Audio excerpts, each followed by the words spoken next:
প্রিয় দর্শক, শুভেন্দু অধিকারী বলছে যে ৪৮০০ জনকে বাংলাদেশে ফেরত পাঠানো হয়েছে, অপেক্ষায় আরো ৮৩৬ জন।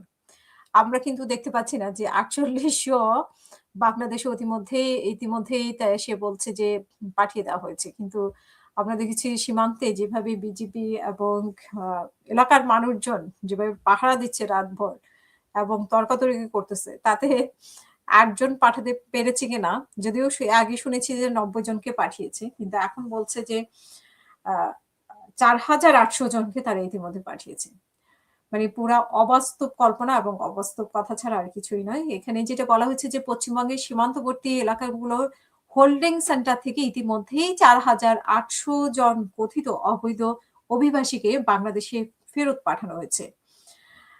রোববারেই মুখ্যমন্ত্রী শুভেন্দু অধিকারী এই তথ্য দিয়েছেন। শুভেন্দু অধিকারী এই সংখ্যা জানালেও কবে, কোন সীমান্ত দিয়ে এবং কিভাবে ফেরত পাঠানো হয়েছে সে বিষয়ে কোনো বিস্তারিত তথ্য বলেননি।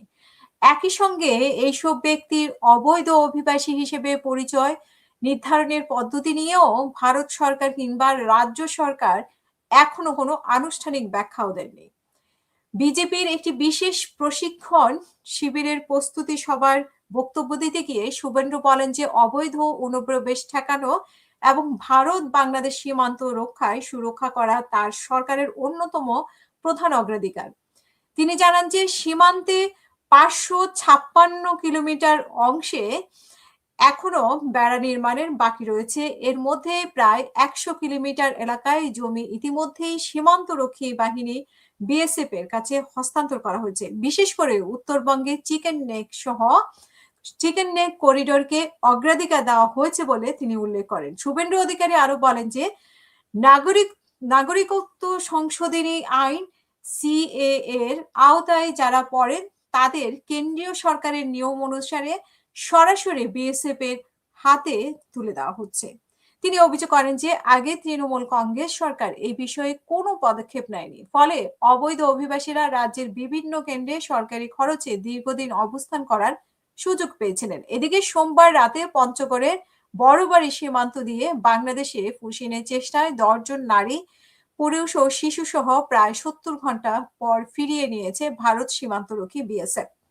বিজিবির সঙ্গে যোগাযোগ করার পর তাদের ভারতীয় ভূখণ্ড থেকে ফেরত পাঠানো হয়। এই সময় সীমান্তের ফ্লাড লাইট কিছুক্ষণের জন্য বন্ধ রাখা হয়েছিল বলে স্থানীয় সূত্র জানিয়েছে। তো আমরা তো এভাবেই জানি, যেখানেই পাঠানোর চেষ্টা করা হচ্ছে, জোর করে পাঠিয়ে দেওয়ার চেষ্টা করা হচ্ছে বাংলাদেশে, সেখান থেকে বিজিবি এবং সাধারণ মানুষ, সেখানে এলাকার মানুষ, সীমান্তের মানুষ সেটা প্রতিহত করছে। তো পঞ্চগড় সীমান্তে আসলে আমাদের একজন নেতা আছেন এনসিপির, তিনি যান কিনা বা গিয়েছেন কিনা, সার্জিস আলম, সীমান্ত লোকজনের খবর নিচ্ছেন কিনা সেটাও এখন দেখার বিষয়, এবং বিভিন্ন সীমান্তে জামাতের এমপিরাও আছেন। সো আমরা আশা করব যে সবাই মিলে একটা ব্যবস্থা করবে। যদিও আমাদের বিজিবি অনেক সতর্ক আছে এবং এলাকার মানুষও রাতভর পাহারা দিচ্ছে, তো এটার অবশ্যই জোর করে যে পাঠিয়ে দেওয়া সম্ভব হবে না। আর শুভেন্দু কোথা থেকে ৪৮০০ জন পেয়েছে সেই হিসাবটাও শুভেন্দুকে দিতে হবে।